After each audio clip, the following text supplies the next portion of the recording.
My name is Lieutenant Aldo Rain, and I'm putting together a special team, and I need me 8 soldiers. 8 Jewish American soldiers. Now, y'all might have heard rumors about the Armada happening soon. Well, we'll be leaving a little earlier. We're gonna be dropped into France, dressed as civilians. Once we're in enemy territory, as a bushwhacking guerrilla army, we're gonna be doing one thing, and one thing only. The Nazis. Like you, be strong to hold the powers of the sun. I show you how deep the rabbit hole goes. Listen to Pavarotti. Can I be your superhero? Hello, welcome to The Revealing. I am your host, Pavarotti, and I'm here to discuss the Idaho 4 case. And in this episode, we're going to call this part 1 because there was so many really big things in that hearing yesterday that I'm not going to just go through that entire hearing and break it all down because it was just too much.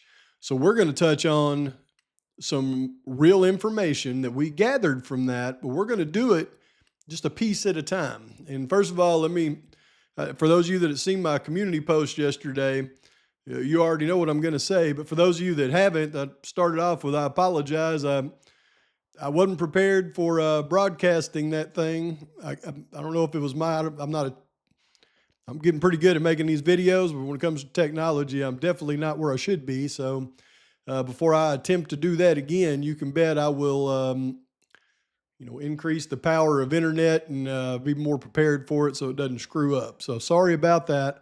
I was really enjoying, chatting with everybody as we were watching that. But in the middle of the hearing, we got a call. One of our daughters had a wreck, broke her leg. So we had to, hightail it to her, and she's fine. Thank you, everybody, for your prayers. I know I've seen all your comments on that. So thank you. But back to the hearing. We're going to discuss some things. And this one, we're going to get into some details on one of the most important, absolutely most important motions that was covered in this. But we're also going to talk about one thing that was glaringly obvious. And that is the unfortunate fact that the prosecution obviously, but the judge, the person that's supposed to be the neutral party in this, there is no doubt, anybody that watched that hearing yesterday, if you don't come to this conclusion, then you don't have Gilter blocks or Pav blocks, you are blind. And you should probably go have your eyes checked if you haven't already. But the judge in this case is undoubtedly 1,000% a super guilter. That's the only way you can describe it. He is a super guilter. And you know that because of the way that he looks at the evidence. He looks at the evidence like a super guilter that has been brainwashed by mainstream morons. Makes the same type of sense as most of them. And he gets all the evidence wrong. He thinks he knows about the evidence in the case better than Ann Taylor, who is focused on every detail and picking fly shit out of black pepper on everything.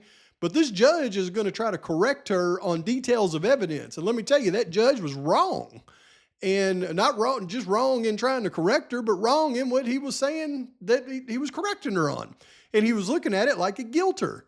And he's read the stuff. So that tells me that the judge is not, in my humble opinion, he's not a crooked, biased, he's not crooked because he's, paid off or anything like that. This judge is just a guilter. It's plain and simple.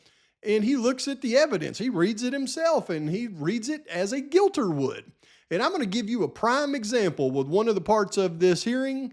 And it's like Ann Taylor has to get up there, fight the prosecution, and then fight a guilter, argue with a guilter over the evidence that is the judge. Crazy. But before I do that, I do got to point this one thing out because, Pav, I'm not saying that Ann Taylor threw me a bone with this. Not saying that at all. But if she didn't, well, then Ann Taylor and I look at things quite possibly the exact same way, from the same perspective, with the same determinations. You be the judge of this, because I put this out 2 days ago. I mean, model of the King Roadhouse, the demonstrative exhibit. The prosecution wants that included. That's the Barbie dollhouse. Your Honor, we request that you exclude the state from using this dollhouse model. That's the Barbie dollhouse. Dollhouse model. Now, was that throwing old Pie a bone? I don't know. We may just think exactly alike. And, wow, she's got a job. But back to what I was talking about. With all of the evidence, the judge looks at everything like a guilter. So listen to this portion of the hearing. It's just a short portion, and I'm going to show you what Ann Taylor was trying to get across to the judge, but because he is a guilter and he's read the evidence like a guilter would, it's fallen on his deaf ears. The state has Special Agent Immel, who will testify and identify a make and model of a vehicle from one of the many clips of videos that the state will use. That make and model cannot be identified from other than one view of that. This motion is not asking the court to prohibit the state from producing the videos or producing Agent Immel insofar as his testimony matches his expert disclosure. But this is about preventing the state from saying, this is suspect vehicle number 1. This is the same vehicle in all of these video clips. That's something that the jury will have to decide after they hear evidence to make that determination. This motion is important because that has been referred to, suspect vehicle number 1 has been referred to by the state in their affidavits for search warrants and other pleadings that they've written, where the state has made this connection and they can't do that. This is up to the jury to make the connection if this vehicle in 1112 King is the same one that was in 1125 Ridge Road and other various places that the state intends to show. We're asking the court for an order prohibiting the state from making the reference of this as suspect vehicle 1 to state that as a fact, not to prevent them from presenting evidence in the way of video clips or expert testimony, but just to prevent them from invading the jury box when that's up to the jury to decide if that's the same vehicle, if it's a Hyundai Elantra, and if it's consistent with one that Mr. Kohberger drove at some point. And see, that was a very clear, concise, and fair argument by Ann Taylor. She's simply saying the FBI can get up and testify to anything that they want to. They're going to be cross-examined on it, and the jury will decide in the end the truthfulness of, is it truly the same vehicle seen on Ridge Road as it was in the King Road neighborhood, and is it consistent with Bryan Kohberger's car? They simply don't want the state to get up in opening statements and throughout the trial and say, suspect vehicle 1 that you're going to see on all these cameras is undoubtedly the same car and it's Bryan Kohberger's, because that is not the truth. She wants the jury to be able to determine the truth like it's supposed to be. But see, the judge has a guilter block as he's read the evidence, and the judge read the evidence wrong. So even when she tries to explain to the judge clearly why she's asking for what she's asking for, the judge can't just sit back and listen and take it in. He's got to argue with her, and then he's going to tell her that she's wrong on the evidence and he's right when he is absolutely wrong. Our request is not at this stage to limit Agent Immel's opinion that's consistent with the timely disclosed report. It's our request to have an order from the court preventing the state from referring to the vehicle as one vehicle in all of these clips. Agent Immel can talk about the clips, we can view the clips with the jury, and he'll be subject to cross-examination. The motion is wholly about... We'll say that this is the same vehicle on each of the clips, that No. his expertise? No, I think I think he'll testify that it could be consistent. I think he'll testify he could only identify a Hyundai Elantra from the 1125 Ridge Road video. And I think that he will agree that his original opinion was that it was a 2011 to 2013 Hyundai Elantra. And I think he'll testify that only after Mr. Kohberger was identified. Not actually factually true, as I understand it. It was expanded before the 19th. Let me back up.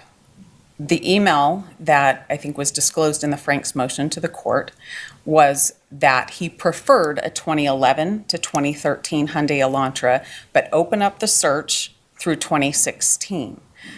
Moscow Police Department set out their Be on the Lookout flyer for a 2011 to 13 Elantra, and that's what was sought for a long time. Agent Immel in that email did say expand that year.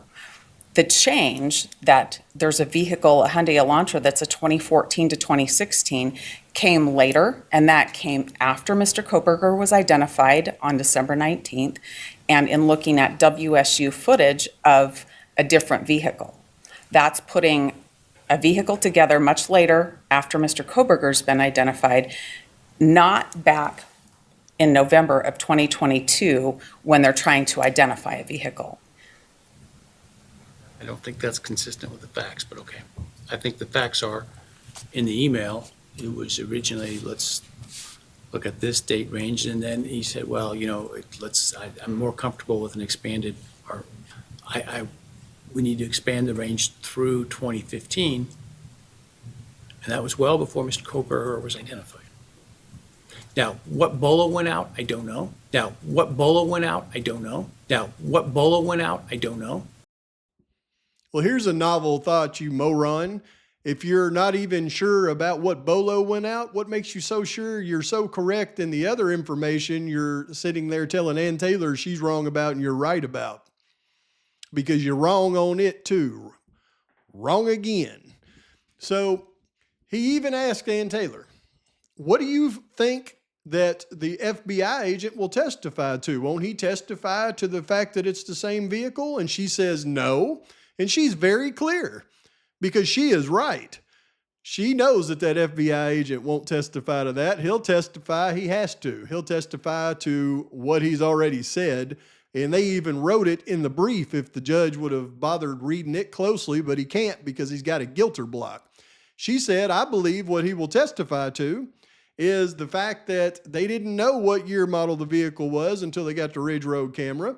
He'll testify to the fact that after viewing the video footage on the Ridge Road camera that he identified the vehicle as a 2011 to 2013. He was much more comfortable with those year ranges.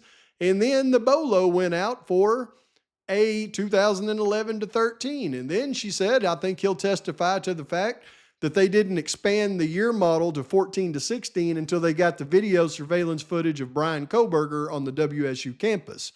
But no, the judge can't sit back, listen to that, and absorb it.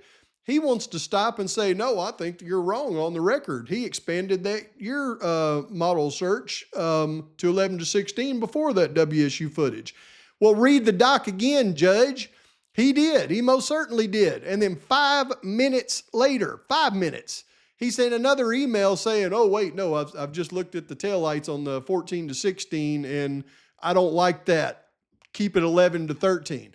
But see, the judge read the evidence like a guilter, not like somebody with an open mind trying to understand the information. And he's going to carry that over to actually chastising Ann Taylor on the record after he asked her, what do you think he will testify to? And she's trying to tell him honestly. He just can't absorb it. But all that to the side, here is what's important. Here's what the defense was trying to get done.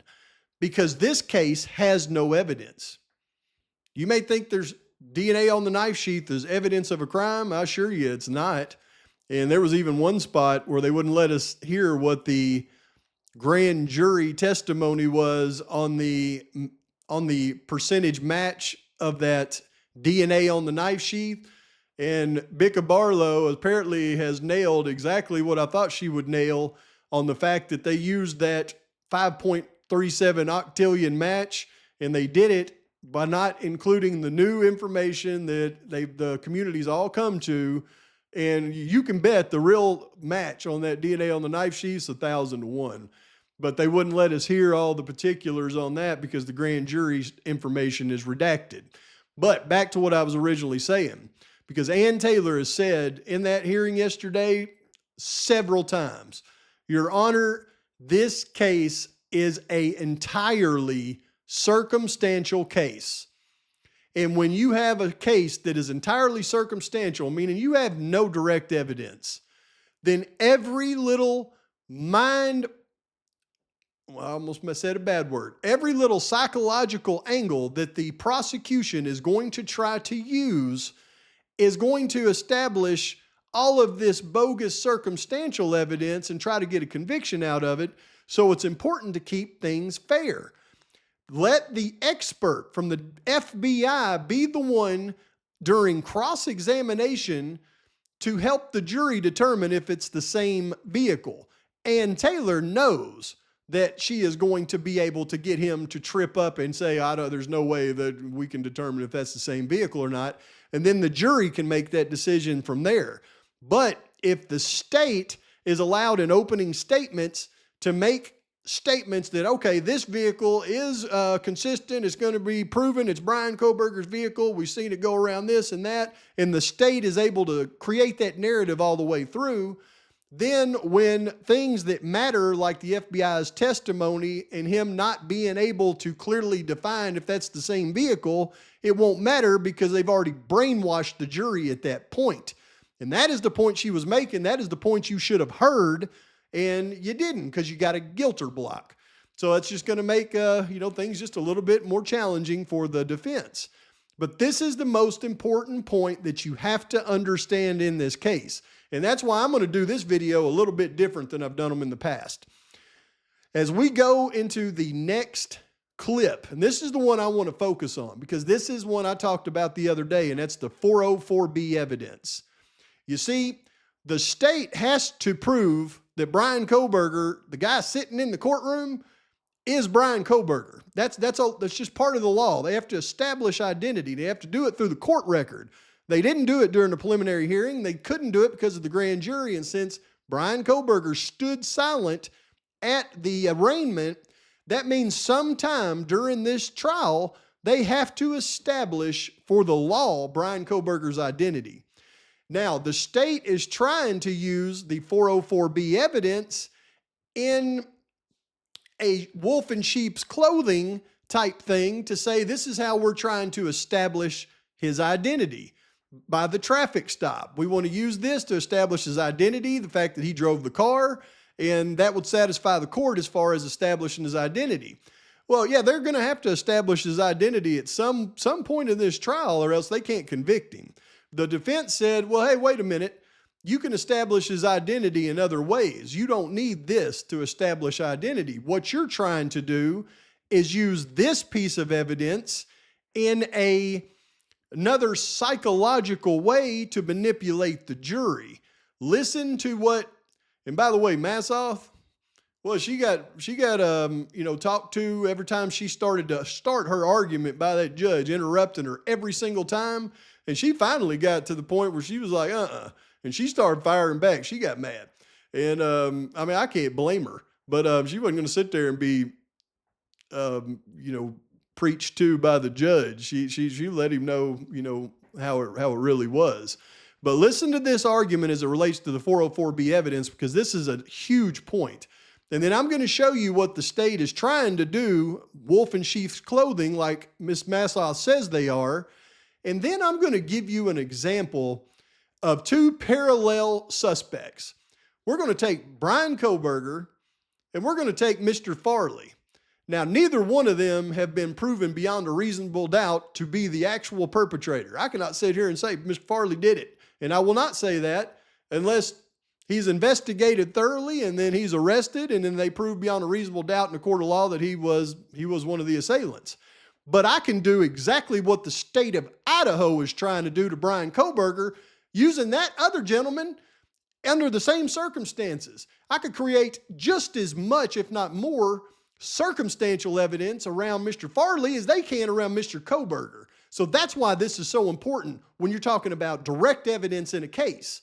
And I will show you that. But let's listen to this, this portion of this hearing, because this is the one I'm focusing on in this video. It's our position that the state is trying to do an in-run on that with this evidence. And that's why we raised the issue of 404B, anything that's unnoticed, not coming in as a bad act. One of the ways that we contemplated drafting this motion was because there were simultaneous filings of motions in limine, was to come up with a list of things that we were concerned they may call prior bad acts. But because we didn't know what they would raise, we raised it in this form, which is without notice, they should not be able to argue evidence is a prior bad act or do make any attempt at an in-run on that rule. So I'm not understanding what you mean by an in-run on that rule in this context. Now, this is where I get just a little bit suspicious of Judge Hippler, because a lot of people have expressed how smart he is, and even I have. I've said, this judge is really smart. He really knows the law. Yet, he says right there that he's having trouble understanding what Ms. Massoff is trying to convey. And that's where I go, well, maybe this judge isn't as smart as he thinks he is, or he's just playing dumb. Excuse me. And I don't know which it is, because if I can clearly understand what Ms. Massoff is saying, I would have to believe that with all his law knowledge and experience that he should be able to easily understand it. You see, this motion in limine regarding the 404B evidence had two parts. The first part was what she was describing there, and that was a motion in limine preventing the prosecution from introducing any more 404B evidence from this point forward. It's unnoticed, meaning since they haven't noticed anything to the court about it, at this point in the whole process, then they should not be allowed to notice evidence related to 404B from this point forward. That is her argument. And what she is saying to the judge is she believes that the prosecution, because they have entered in the self-authentication of records, there is two items that they believe at a future date the prosecution will try to introduce as 404B evidence and notice it to the court. So they are trying to get a motion in limine preventing them from doing that at a future date. Now, if I can understand that argument very clearly, how come this judge, with all of his vast law knowledge and experience, not understand what she's saying? So he's either not as smart as he claims to be, which that very well may be the case. He may just have the problem of being a know-it-all that thinks he knows everything, but really doesn't know his butt from both hands. Or he's being disingenuous, and I don't know which it is at this point. But if I can understand the argument, and I'm not an attorney, then you should dang well better be able to understand the argument and not sit there and play dumb, Hippler. Let's continue. Do you want me to go to the 404B on the video or keep it separate? On the video of the traffic stop. Okay. First of all, there's a pleading that was submitted to the court yesterday, and I have 3 copies of the video marked as Defendant's Exhibit D1 that I'll provide to the court for your review at your convenience. One for the court, one for you, one for Ms. McLaughlin. It occurred to me that it would be much easier for you to determine what you thought about this video if you actually got to see it in full. We don't need to play it in court. You can review that at your convenience. It's not our position that the traffic stop equates to a crime that makes someone capable of murder. It's our position that the traffic stop video brings in other acts that the state is trying to end run on. And I want to give you examples. In this video, things that make it more prejudicial than probative are that it provides presence in Moscow. It is at night. It is a visual of the car. That is not just the make and model. It is Mr. Kohberger's statement that he doesn't think seat belts provide much in the way of safety. Mr. Kohberger's question about why they need his phone number. Mr. Kohberger's question about how the officer reacts when people lie to him about wearing a seatbelt. If the court allows this evidence in, the state has the ability to use this to make many other points beyond identity. And the jury would have the ability to potentially seek to ask to rewatch the video and draw other conclusions that we are worried about, such as I mentioned, him being at night, not wanting to, it being at night, him not wanting to give his phone number, which could be construed as he wants to hide his identity. Date of this traffic stop. Pardon? Remind me of the date of the traffic stop. It is on August 21st. So it's What year? of 2022. So it's remote. It's Before the murders. yeah, yes, before. It's clear video of the car as opposed to the videos that are used at 1122 King Road. Why is that a problem? Because I think that the state, again, can use this video as an example of where you can see a white sedan clearer than you can see it on 1122 King Road in those videos. Why is that a problem?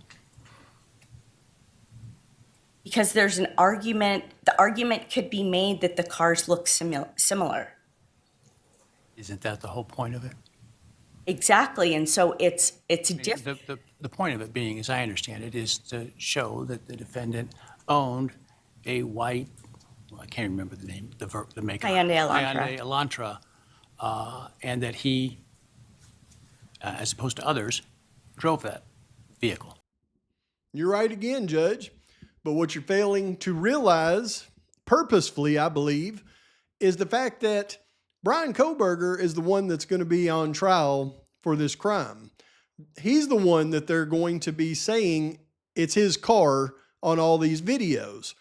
Just because he was pulled over at a traffic stop 4 months before the unalivings, nowhere near the house.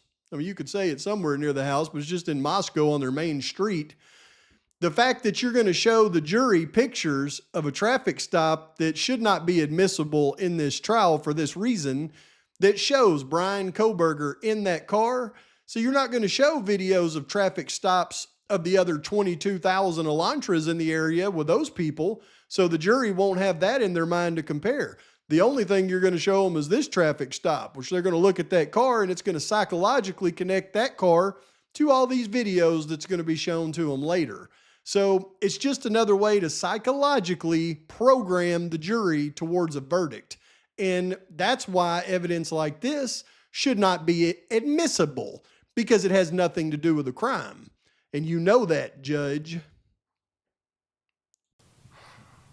Correct, Judge. And so when this video comes in, it's much more than a witness saying, you know, I looked at registration records and registration indicated that he owned a Hyundai Elantra. When you see it on a video, and then there's going to be other videos that are put into evidence, there's a different argument to be made as opposed to someone verbally reporting a make and model. The state has, the state is. Sounds like that makes the evidence of, I guess I'm just not tracking again under 404 how that particular issue. Now, there may be the ability to cross-examine the FBI specialists about, well, this video is grainy, how can you make this determination of what the automobile is, et cetera. To me is different than, okay, that's what their conclusion is, which you can attack. The evidence that he has a white Elantra within the years and that he drives it, it's prejudicial in the sense that it doesn't help your case, but I don't see how it's unfairly prejudicial, which is kind of what you were talking about, which is 403. I haven't heard anything that's 404, but Okay, well, they've noticed it as 404B evidence, so traffic stop. I'm arguing it in that context, and what other things can be drawn from this video that make it overly prejudicial. The other thing is that the state's expert disclosure by Special Agent Nick Balance lists August 21st as one of the dates that they claim that Mr. Kohberger is near the 1122 King Road residence. And so the date of this traffic stop is relevant to the state for that, their ability to argue that. That also makes it overly prejudicial. It makes it relevant. It doesn't make it necessarily overly prejudicial. Okay, so once again, I can't say that he's just hard-headed and can't understand. I think it's on purpose now, because he knows. Because I've read the brief or the filing, the motion, and I know he has as well. The state has noticed this information as 404B for the purpose of identification, not for the purpose of bringing it in so that they can correlate, like Ms. Massoff is saying, do an end run on other pieces of evidence to try to tie it to this piece of evidence. And this judge has to know that, because here's what Ms. Massoff is saying that the prosecution is attempting to do by introducing this evidence that under Rule 404B, prior bad acts, should not be introduced under. You see, one of the agents, special agents that are doing the cast information of those 23 prior trips, she said this date was actually one of the dates that they're claiming that Kohberger was surveilling the residence. So as you can see on the map, the King Road house right here, if this is the cell tower coverage map, well, then that cell tower coverage map would include that 100-meter radius, and it would also include this spot where the traffic spot is. Now, why is that very important to the case, and why is it a dastardly move? Allow me to explain. Because without them introducing this traffic stop with its video as 404B evidence, then the state would not be able to reference it later on when they get to the cast information and the location history. But since they enter that evidence in under 404B, then precisely when they get to the point in the trial where they start talking about those 23 prior trips, they will then, because the evidence has already been introduced under another rule, be able to bring it back up and reference it during that portion of the trial. And the judge knows that. That's why it should not be allowed to be introduced, because it has absolutely nothing to do with the crime on King Road. That was in August. He was on the main strip in Moscow. It has nothing to do with the crime. But what they're going to try to do is say, okay, here he is. We got him in this area. And look, during the traffic stop, watch what he does. Number one, the cop has to give him a chastising about what he does to people that lie about having their seatbelt on first. And then Mr. Kohberger doesn't want to give his phone number. Well, I wouldn't want to give my phone number either. I've never been pulled over and asked for my phone number, and I wouldn't give it to him. So he asked the law officer, why do you need my phone number? Which is normal, but they're going to try to use it as him trying to mask. He was trying to mask his information from being in that area and try to create this BS story. And once again, that's why I say when you try to convict somebody on circumstantial evidence, folks, it's not real hard to get convicted on circumstantial evidence. But I guess it's really hard to get convicted on actual evidence if you didn't do it. I will show you an example of this. What we could do to just about anybody related around this case with the same type of BS that they're trying to do against Bryan Kohberger, and it is not right. Let me tell you. Judge, the combination of these things is that this video has the ability to be much more than what the state is claiming. The state is claiming that it proves who he is, what his phone number is, and the type of car that he was driving. And it's our position that when you watch the video, there are other arguments to be made that make it more prejudicial and therefore excluded when there are a myriad of other ways that the state can prove his identity, But you don't get his to, phone and I don't number. get to tell the state how to try their case unless they're violating the rules of evidence. Of course, I don't get to tell the state how to try their case, but I do get to tell this court what our position is regarding that evidence, and when we think that evidence is overly prejudicial and can be construed to do things that the state is otherwise saying the evidence is meant to do. And that's the point of this argument. You don't get to tell the state how to try their case. She isn't telling the state how to try their case, Judge, as you just heard her state. She's trying to inform you, the court, of the tactics that the state is attempting to use by introducing this evidence under a different rule and use it for things that it's not intended to be used for by introducing it under that other rule. You better slow down and you better listen and you better really think about it, Judge, before you make that flash bull ruling on this issue. Because if you just rule based on the way you were just talking, well, you're going to have some splaining to do when it comes up in trial, and they'd use it exactly the way that Miss Massoff just told you that she believes they plan on using it that way. Because if you overrule it, introduce that evidence, and then during the trial, the state does exactly what she says that they're intending to do, then you better be hyper vigilant when it happens and stop it. Or else you, my friend, you just better do it, Judge. But let's talk about this thing for just a minute, right? Because this, as Ann Taylor said so many times, this is a case built on strictly circumstantial evidence. And if you were going into the actual trial against Bryan Kohberger, and you're on the jury, and the prosecution has already stated, well, you already know they believe that the guilty party's sitting there in the courtroom. So there's 20 stacks against you right there. But then as they start to go through the evidence, instead of showing you real evidence that he committed the crime, they start showing you things like, well, we found this knife sheath and there's touch DNA on it and it likely matches the defendant. Now, there's no way for us to prove that he actually took that knife in there because of this thing called indirect transfer of DNA, and it's such a small amount. But let me give you other examples of why you should convict him. These other examples include, well, we have this vehicle driving around the area. Now, we can't say it's his. We can't even say it's the same year model as his, but we believe it's his, and these are the pictures we're going to show you to make you understand why we believe it's his. Oh, by the way, here's a traffic stop, him in this vehicle, and it makes it look like he's the only one that even drove a white car in the neighborhood.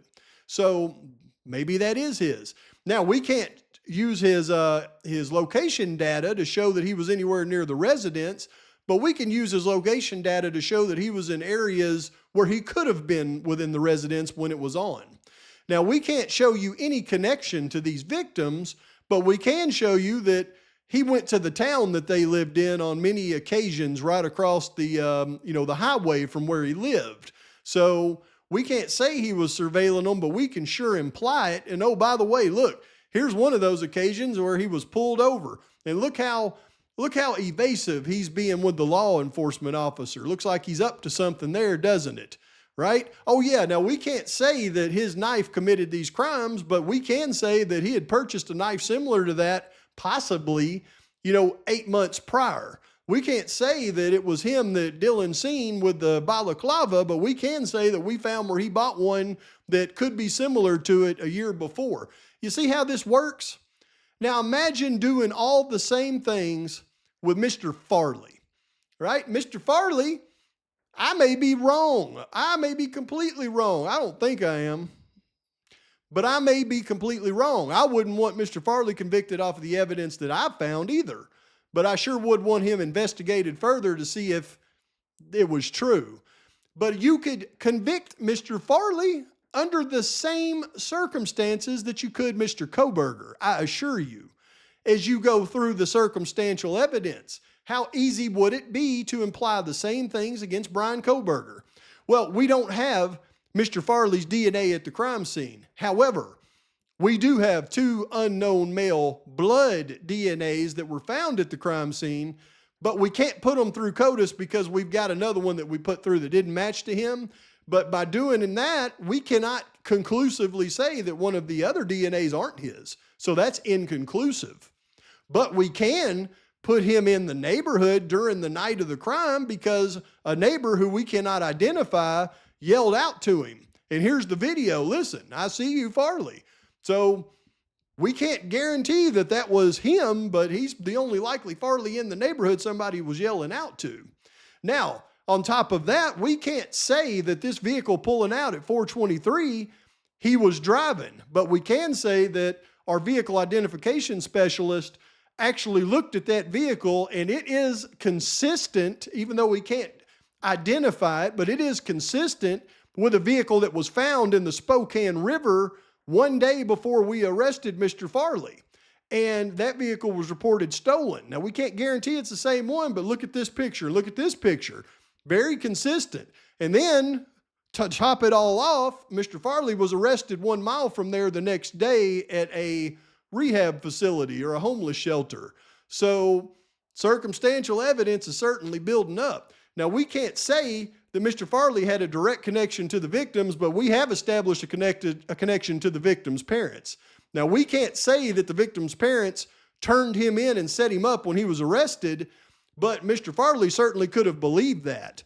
Now, we can't say exactly where he was during the times of the crime, but we can say that he was absconded from law enforcement on a furlough. Now, he maintains his innocence, but then again, we've got here in court where he's perjured himself in the past, and he does have previous violent convictions. So, with all that being said, jury, do you want to convict this man? And they would be like, "Oh yeah, we got him. Yeah, he's it. Put him in the death penalty. Put him in the chair." All based on circumstantial BS. But you got to have real evidence when you convict somebody of 4 counts of capital murder. And let me tell you, in this case, they don't. I haven't heard anything related to direct evidence in this case other than that BS DNA on the knife sheath, and that doesn't prove that you did anything other than place your DNA on an item. They can't put him at the house. That's not his car. And the defense knows this, but the judge, I don't know, man, he is an absolute guilter. There's no doubt about it. He is an absolute guilter. So there is many things that we glean from this hearing, but I wanted to get this first one out just on that 404B evidence so everybody clearly knew what was really at stake with it and how this judge just kind of is either dumb or he's really smart and he's playing dumb. And I don't know which it is at this point. I am leaning a certain way though. But that is installment number 1. We're going to do several on this one. Please like and subscribe to the channel. Post your comments, thoughts, criticisms. And until next time, Pavarotti is out. until I